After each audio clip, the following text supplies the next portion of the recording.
In a knot, a line is usually bent or tied to itself.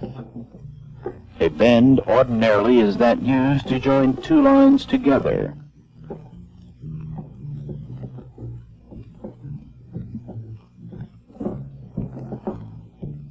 A hitch is a line tied to a ring around a spar or stanchion, or another line.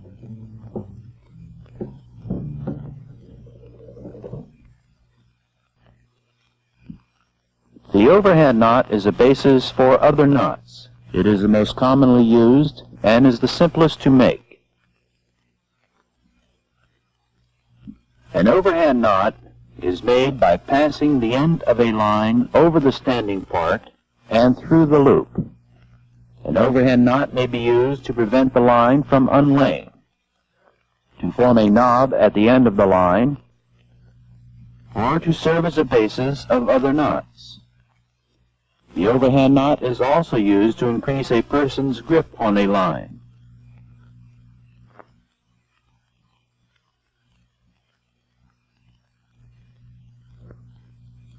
The overhand knot reduces the strength of the line to 45% of its capacity. The next knot will be a square knot.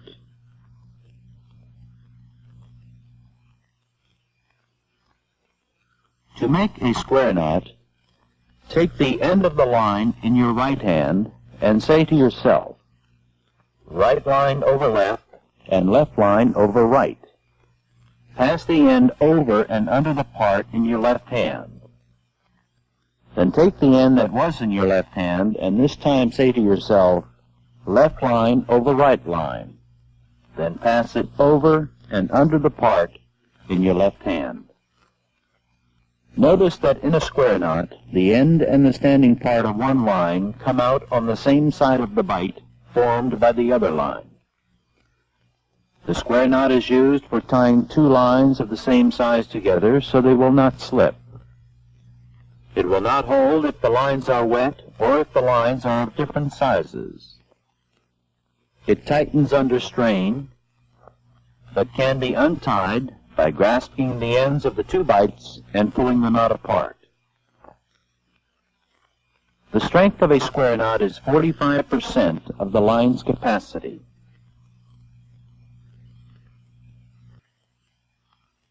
The next knot is a figure 8 knot.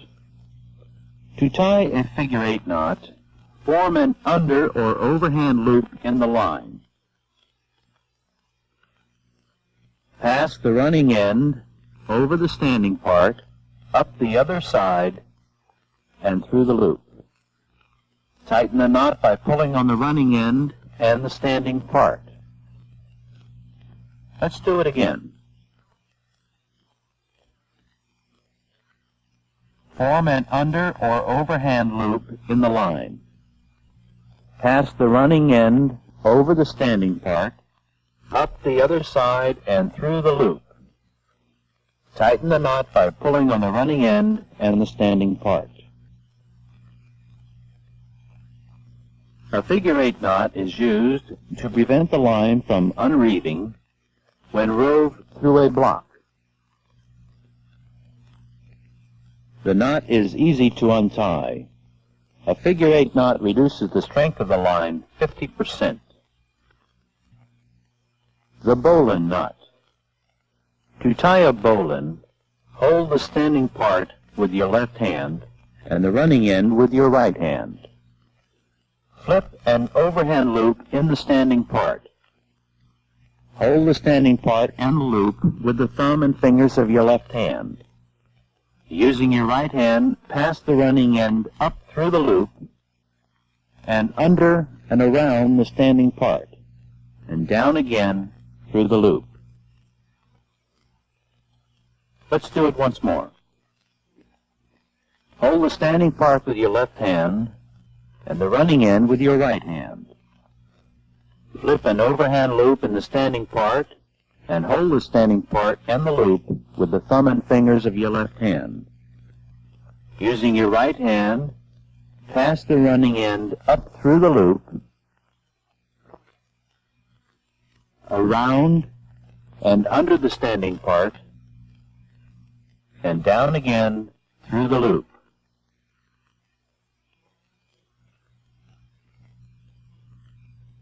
The bowline is used to tie a temporary eye in the end of a line. A bowline neither slips nor jams and unties easily.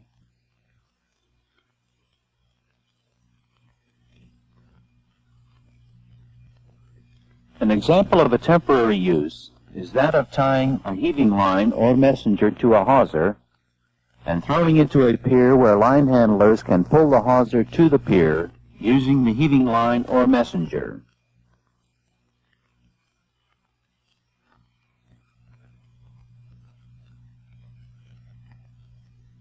The strength of the bowline is 60% of the line's capacity.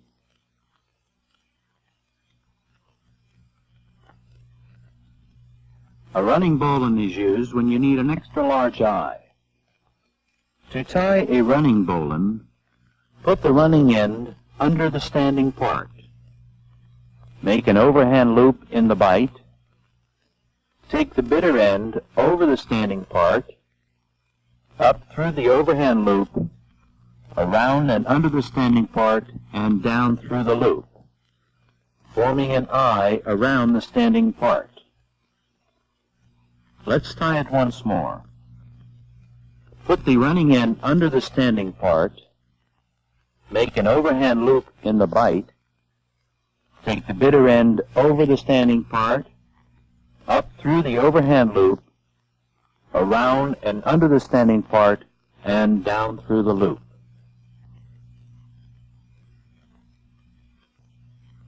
The next knot will be a half hitch. A half hitch is used to secure the line to an object. Half hitches should not be used by themselves because they'll work out. To tie a half hitch, loop the line around the object from the top, making a round turn, so that the strain will be on the line and not the hitches. Take the line over and under the standing part with the working end, making 2 half hitches.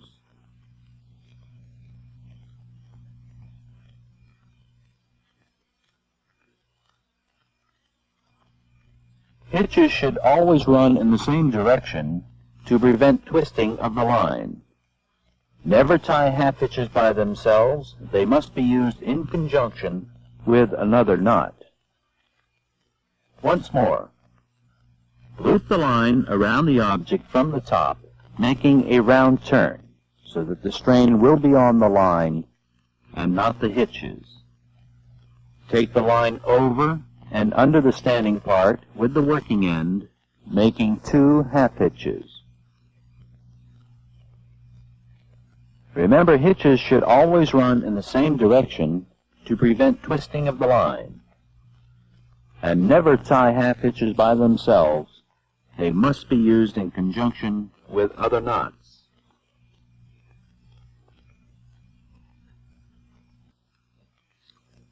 The timber hitch.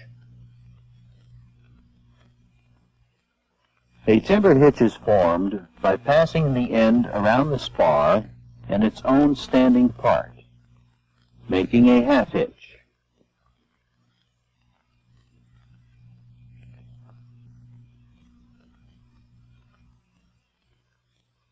Then wrap the working end around the same part of the line a minimum of 3 times.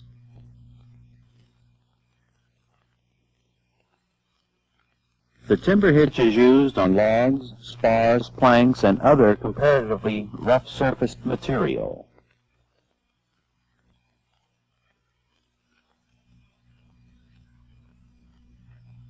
Let's see that again. Pass the end around the spar and its own standing part, making a half hitch.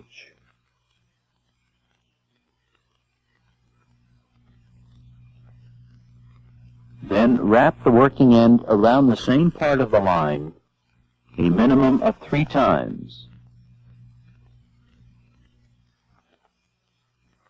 The timber hitch is used on logs, spars, planks, and other comparatively rough-surfaced material.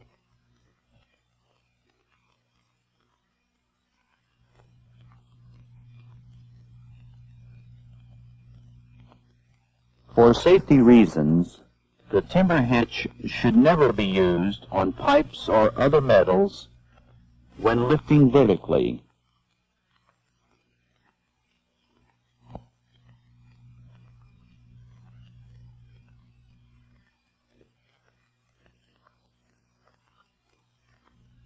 It will slip when tied to metal.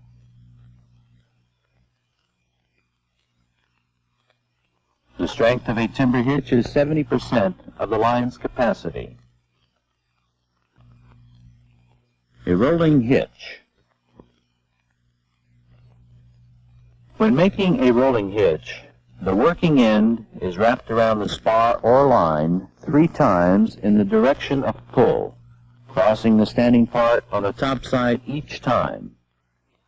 Then the end is hitched with 2 half hitches around the spar or line from the top on the opposite side of the 3 turns. Let's do it again. The working end is wrapped around the spar or line 3 times in the direction of pull, crossing the standing part on the top side each time. Then the end is hitched around the spar or line from the top with 2 half hitches on the opposite side of the 3 turns. The rolling hitch is very useful where a line is to be bent to a spar or to the standing part, not the end of another line. A clove hitch is used to fasten a line around a cylindrical object. To form a clove hitch, the end is passed around the spar, crossing the standing part, then around the spar again, bringing the end through between the end part and the standing part under its own part. It is one of the most widely used knots. Let's do it again. The end is passed around the spar, crossing the standing part, then around the spar again, bringing the end through between the end part and the standing part under its own part. A clove hitch has the strength of 55 to 60% of the line's capacity. This is a cat's paw. To tie a cat's paw in an endless sling, take a length of the sling with each hand and twist each length inward or outward a minimum of 3 times. Then put the loops on a hook.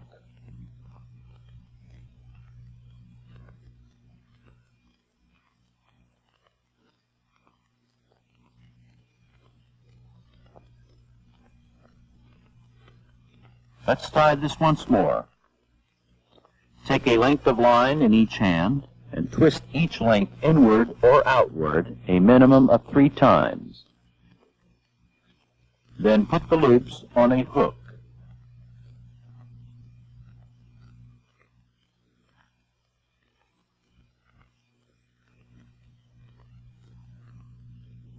Mousing made from small stuff can be used to ensure that the knot will not jump off the hook when slackened.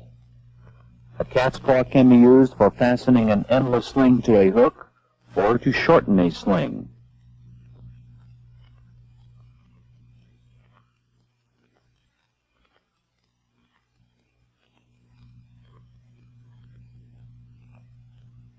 A cat's paw is easily tied and untied.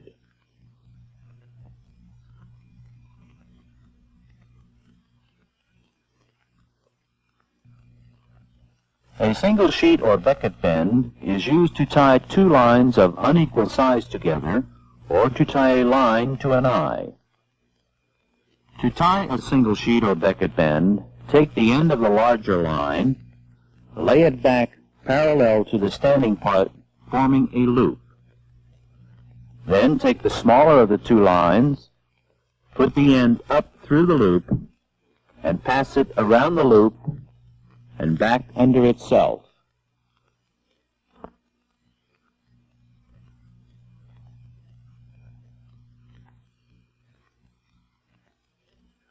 The single sheet or becket bend will draw tight, but will loosen when the line is slackened.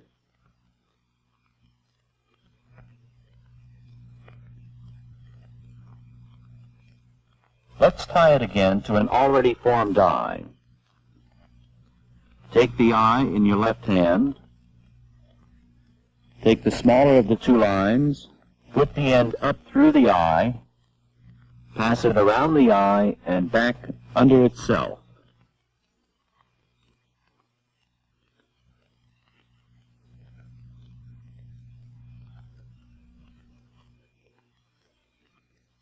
Again, the single sheet or becket bend will draw tight but will loosen when the line is slackened. It is stronger than the square knot with a strength of 55% of the line's capacity. A single sheet or becket bend is more easily untied than a square knot.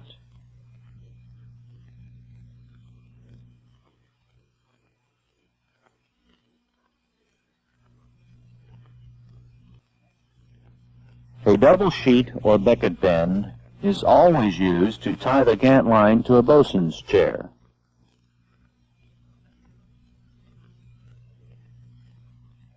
Notice in the double sheet or becket bend that the end of the smaller line goes under its standing part both times. If a greater holding power than the single sheet or becket bend is required, a double becket bend is used.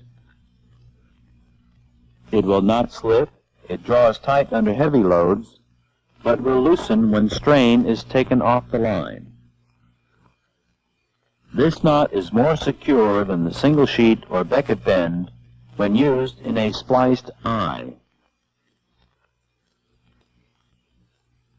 The fisherman's bend.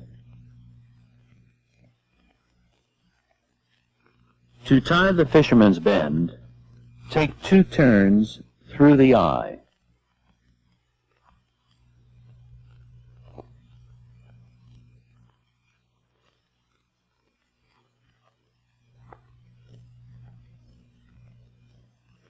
Tie a half hitch through the turns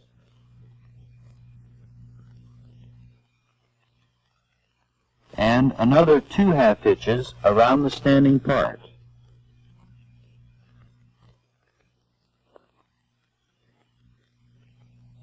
Seize the running end to the standing part. Let's do that again. Take 2 turns through the eye.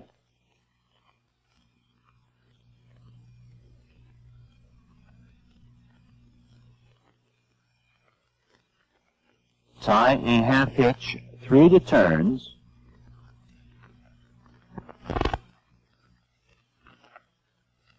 and another 2 half hitches around the standing part.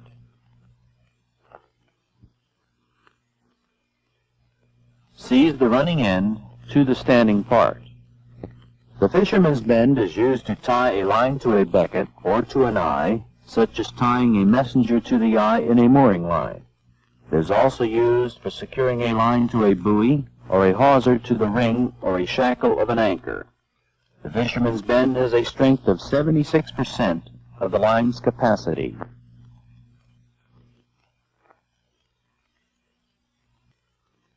This knot is a double carrot bend.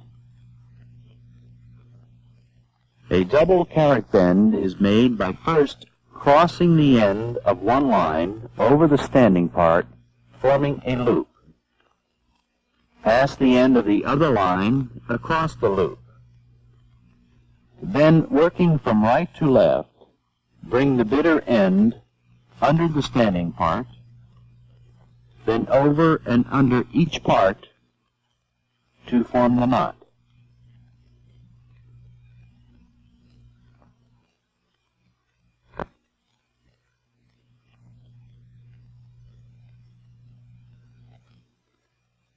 Let's do it again.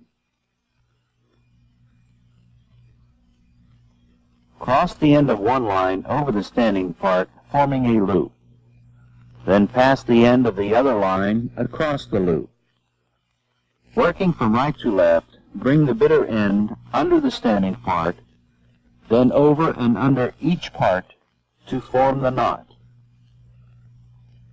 Then seize the ends.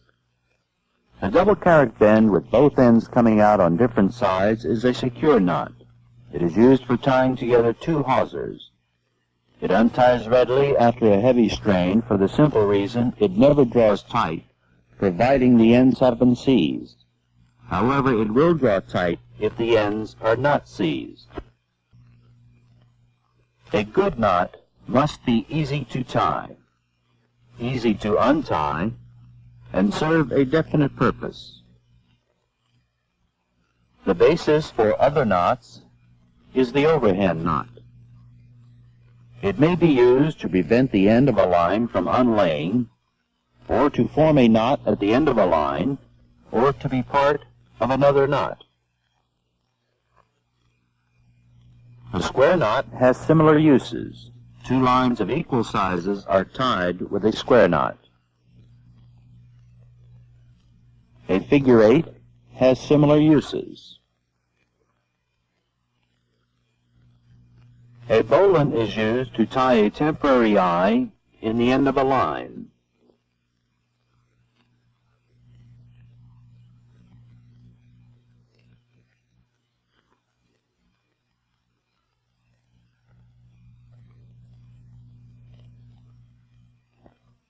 A cat's paw is used both to fasten an endless sling to a hook and to fasten the end of a line to a hook. It will not slip off and need not be kept taut to make it hold.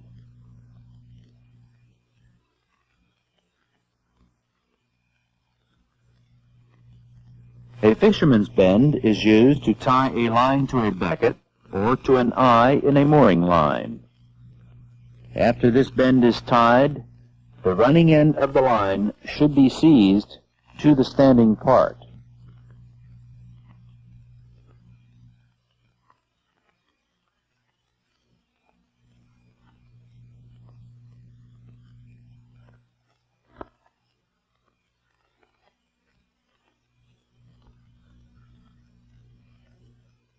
A half hitch is tied with the short end of the line and is used to back up other knots. Never tie half hitches by themselves. Instead, take a round turn before tying the hitches so that the strain will be on the line.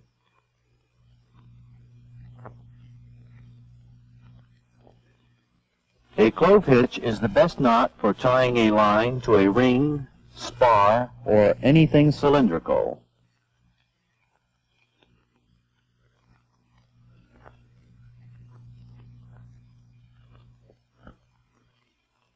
Two lines of unequal sizes are tied with a single sheet or becket bend.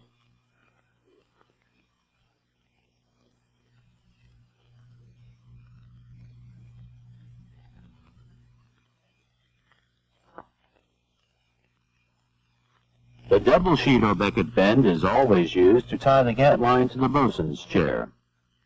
Notice in the double sheet or becket bend that the end of the smaller line goes under the standing part twice to give greater holding power.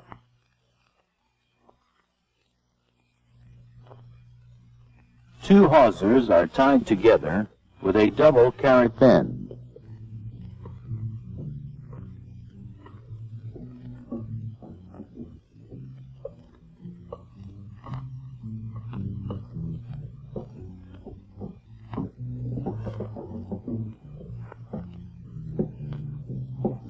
In tying knots, always follow the ancient mariner's rule.